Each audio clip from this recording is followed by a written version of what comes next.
Hello. Hello. Welcome sa ating BL at CBT.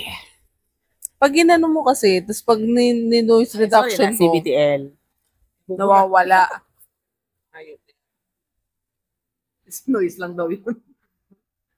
So, ang ating story for today is called Wild Rock. As you can see, luma siya. Anong year yan? I don't know. Nagawa ko? Walang nakalagay. Pag Normally mga, nakalagay, di hindi, ba? pag ang mga lumang ganito, Wala na. oo. Teka.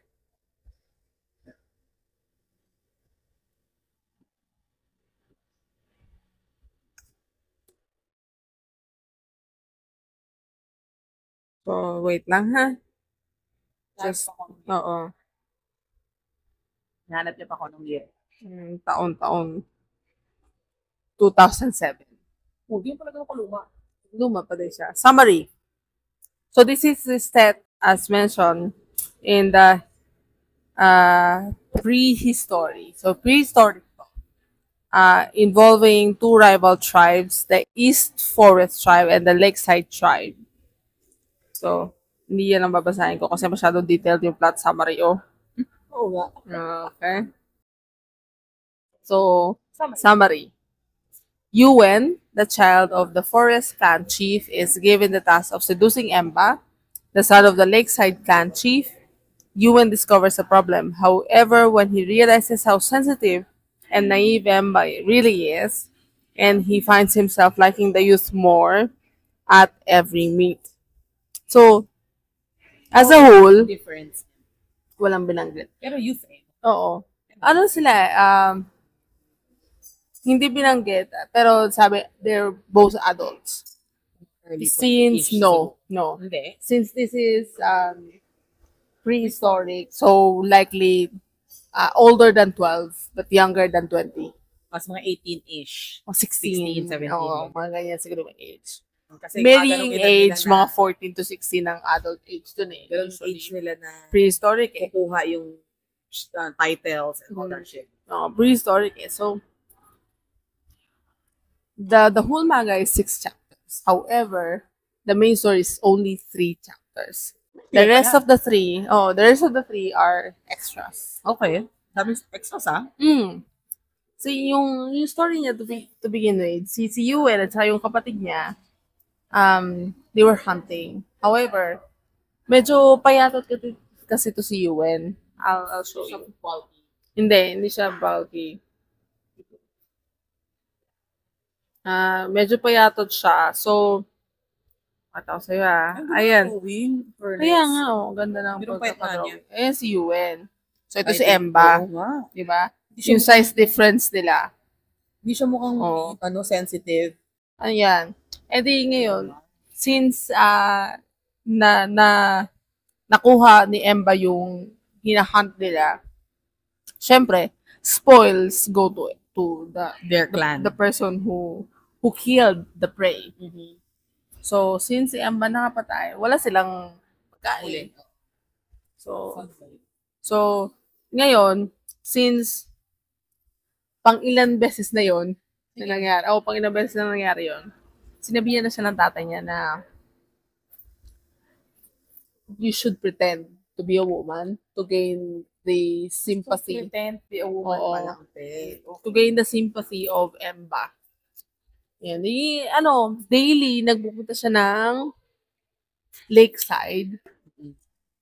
Parang nakaupo lang siya doon, tapos naka-cover yung top niya. Kasi usually prehistoric, pag lalaki, wala naman talagang cover. Once mag-cover ka, akala babae na. Long hair naman sila karamihan. No? So, yun. Everyday, ganun yung ginagawa niya. So, nami-mesmerize siya kay Emba. Sa pa yung na-mesmerize, ang goal nga eh. Hindi kasi pinagmamasa niya every time na nag-hunt sa lake eh. Sa lake ba nag-hunt?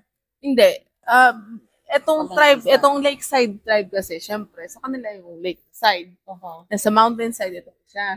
Sa mountain side, si Emba? Hindi, si Yuen. Okay. Lakeside tribe si Emba. So, they kept seeing each other ganyan. Lagi siya sabihin ni ni Emba na be careful with the lake. There's too many, Predators. oo, parang ang tawag doon, wild animals there. Okay. Ganyan. Tapos sinasabihan din siya na you can stay here. Meron kasi parang cave somewhere sa lakeside na parang pag-aari syempre ng clan nila. Ano ba yun? Susubo na lang. Magkalat pa din. So, there was a time na yun, nagstay sila doon sa cave, ganyan. So, Labi-labi sila. hindi. Parang ano lang, nag-aantay siya na mapansin siya ni Okay. si Yue, nag-aantay siya. Tapos every time na pinagmamasdan niya si Emba, parang nafo-fall siya everyday. Kasi everyday siya nasa lake eh. So, Hindi ba dapat siya si Ba't ganun? kaya nga eh. So, parang ina-observe niya si Emba, ganyan. Tapos may mga times na kapag ka na-amaze siya na nag-hunt si Magaling. Emba. Magaling nga siya, magaling. Tapos,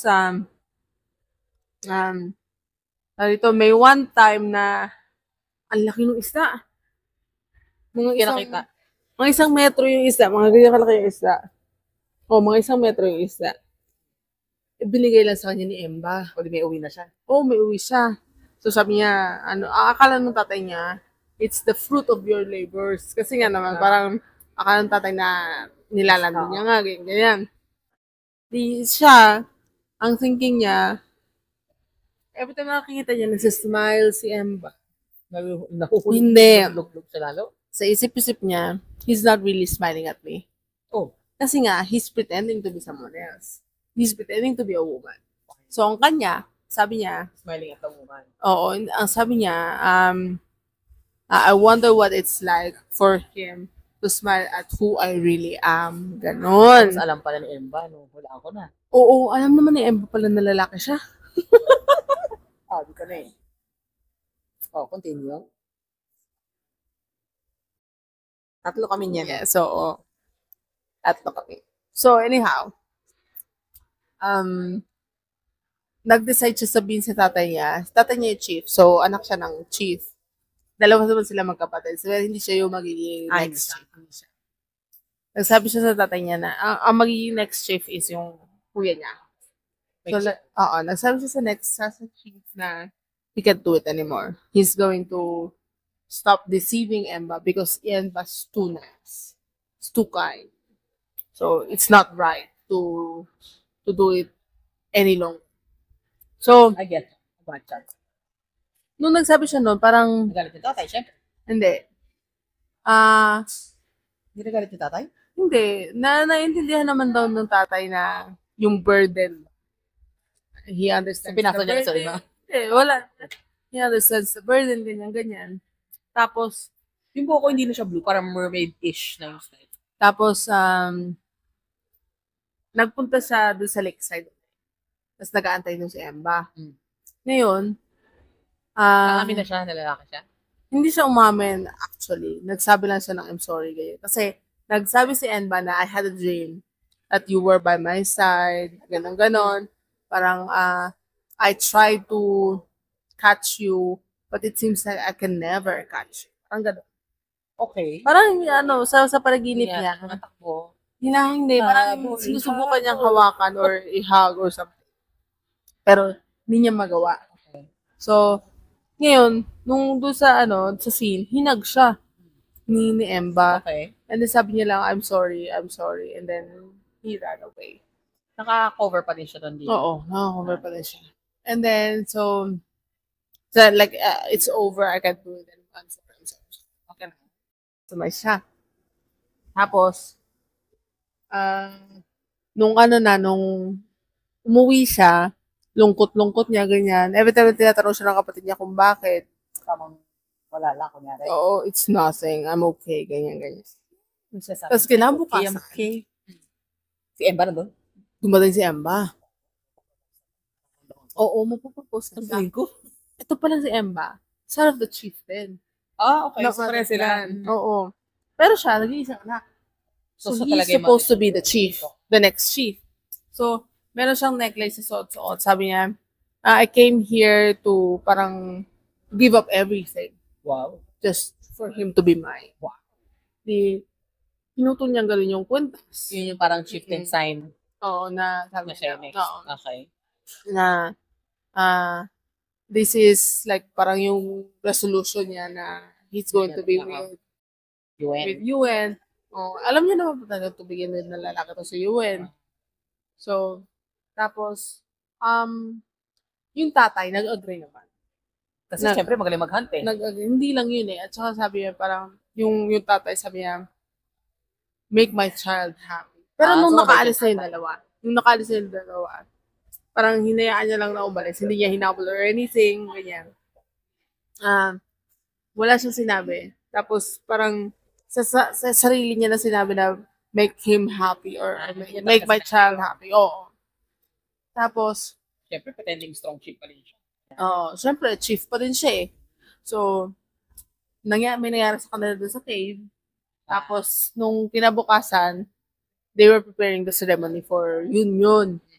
So, nag-usap yung dalawang chief. Nag-usap na yung dalawang chief. Sabi nila that this union brings the clan together to end the hatred, to end blah, blah, blah. Issue pala. May somewhat ganong issue. Kasi nga, enemy tribe, usually naman kasi pag tribes, they treat the other tribes as enemy. Kahit wala namang ginagawa. Oo. I know. So, yun. Sabi nung dalawang chief, we should have done this a long time ago. Sabi nung Tatay Nino. Tatay ni Yuen, sabi, we should have done this a long time ago. Nag-agree yung tatay ni Emba na si Selem. Okay. Nag-agree sa mga, I agree. Ganyan. Okay na. During the ceremony, like in the middle of the ceremony, they left. Kasi sabi ni Emba, they are going to go somewhere. Ito, basahin ko sa yung exact na sinabi niya. Exact na sinabi niya. So, nagpunta sila sa edge ng cliff, sa may tabi ng ocean. Oo, tabi ng dagat. Yan, tapos, yan yung may nangyari sa ito na. Yan, so they left and then, ito yung tatay. Natapos naman nila ceremony. Oo. Hindi, in the middle of the ceremony, wala sila. Parang yun kasi celebration na lang. Celebration. So, ito yung tatay ni Yuen. Ano sa Blande? Ito yung tatay ni, si Selem, ito tatay ni Emma. Tapos ito, Emba. So, ito sabi ni Emba. This will be our own ceremony. Beneath the eyes of Mother Earth and Father Sun, I make this vow of eternity to you now. My body belongs to the earth, but my soul will belong to you alone. Okay. Even when my life comes to an end, my soul will continue to protect you for eternity and into the next world. And the world after that, for always. Ay, di ba? This is the vow I make. And my soul, sabi ni Yuen, and my soul will be yours for an eternity, and it will never part from you. Just naghag sila. The end. Gusto ko yung pang bagay pang kasal yun di ba? Pag kinasal ka. Pag kinasal ka sa beach or something, di ba? Saan man? Kasi under the sun, Mother Earth, ganon. Tapos itong next chapter is chapter 4, Innocent Lies. Storya nila naman yan. Storya ni tatay tsaka ni Sele. So, yung dalawang chief. Oo. May Georgia din sila? Bago Wala. Nagkasal. Ay, meron. So, nagka-relasyon sila. Oo. Para kasing fleeting moment yung kanila. Okay. But, Sige, it seems like, ito si tatay ni Yuen. Yung tatay ni Yuen, payatot din. So, parang si Yuen mismo. And he did not like the fact that everyone's treating him, well, Like he's and he's only going to be the chief because he's the son. He's not really capable or something ganyan. So ngayon, to prove himself capable, meron kasing legend sa kanila na hindi legend, parang siyang symbol. Okay. So, you have to get the flower and then you propose to someone and say that and parang if you give that to that person, you'll be together. Okay. Ang tawag doon, flower of vow. Okay. Ganyan. So, tinry niya hanapin. Kaya lang, nahulog siya sa patibong. So, nag-save sa kanya si Selim. Okay. So, since ano siya, parang sprained or broken yung kanyang leg, they spend the whole time getting better. Sa cave din. Sa cave din. Doon sa cave. Exact cave. Mm-mm. Okay. So, So, Jordan cave pala yun. well, ano siya, wala naman to begin with eh. So, they were very comfortable with each other. Kaya, they were going out, hunting, ganyan-ganyan. Tapos, they were very happy. And then, one night, parang nag-usap na sila na parang it's time to leave kasi nag-heal na yung paa niya. So, it's been Months. days or months, ganyan. Tapos, nung kinagabihan, naliligo sila sa batis, sa lake, sa ilog, lake, batis. No. Lake, hindi naman ilog yun, river yun eh. Batis nga, lake. Batis, Anyways, lake. whatever. So, yun yung ano nila, parang naliligo sila and then they were quite happy and then kaya lang, bigla may dumating. Yung pala, hindi, parang sinasabi lang, yun pala, itong ano, napag-usapan na nila yung responsibilities ganyan. As a chief, kaya nasabi na kasi niya na he's a son of the chief and he needs to have, like, he needs to take responsibility for everything, blah, blah, blah, ganyan. And sabi naman ito ni Selim na, ganun din. I understand, hindi, wala Hindi sinabi. sinabi. I understand how you feel, like, it really is a big responsibility, ganyan. And then, nung kinagabihang yon, dumating yung lalaki, and then sabi na, you need to return because your father has decided that you are going to be the chief tomorrow. In Salem. Oo, si Selim. Sabi si Selim na ganyan.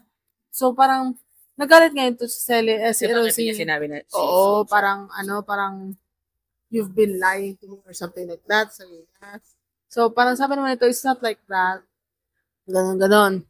Tapos, yung pinaka-ending nito, syempre, obviously, naghiwalay sila. Naghiwalay sila ng landas. Pero may nangyari muna sa kanila for a bit. And then, nung they were parting ways, yung necklace pala, na sinira ni Eva, galing kay tatay ni Wen. Binigay niya kay Selim as like a symbol of commemoration that they met. And, ang binigay ni Selim dun kay tatay, the flower of vow. So, it's just a little bit sad na hindi sila nagkatuluyan. But then, oh, it was like oo. Destiny din na yung anak nila yung magiging. Yes. So, in a way, it's still good. Yeah. So, yung mga other side stories, patwitams lang. About sa kanilang dalawa. Oo. Hindi Pero, sa parents. About sa kanilang dalawa. Tapos, itong unang extra is, may anak na yung kuya. Okay. Oh, may anak na yung kuya and gustong-gusto nung anak ng kuya yung silang dalawa. So, parang... Sila na to yung tatay at tatay. Ha? Tatay at tatay. Hindi, si Emba, sa kasi si Yuen. So, they were together and lagi nilang bantay yung bata. So, parang gusto na silang gawin magulang ng bata. Hindi. Parang gusto na lagi makapag-play kay Yuen. Tapos, parang gusto laging karga-karga ni Emba, ganyan. Okay. Tapos, Tapos, the next extra, mga 5 years old na siguro yung bagets. Okay. Nagagalit siya kay Emba. Kasi lagi niya sinusunod daw si Yuen. Uncle siya eh. Parang ganyan. So, sabi ng bata na, when I grow older, I'm going to be as bigger than Emba and I'm going to take you in. Like, hindi, parang protect you, ganyan-ganyan. Uncle siya eh. So, yun. Yun ang ending. So, ganun lang siya. Oo. Becomes lang din pala. Paano lang, hindi masyadong malalim yung angst. And you like it because? I liked it because of the vow. I liked it too. Parang may ganung vow din, di ba, nung sa yung kay Mother Spirit. Oo. Somewhat. Pero mas malalim Mas to malalim. Di kasi yung sa vow noon, yung sa buhok, Oh. di ba? But this one, I really like the vow on this one. And then yung story lang nung tatay. Oo. Of course, it's a little bit awkward na nakita mo yung history ng tatay, but still, no, it's nice. Ikaw lang naman yung nakakita, hindi naman sila. Eh, kung babasahin din nila, edi kita din. So yeah, that is all for our BL activity. BL. 20 minutes lang, oh. Oo nga. Bye!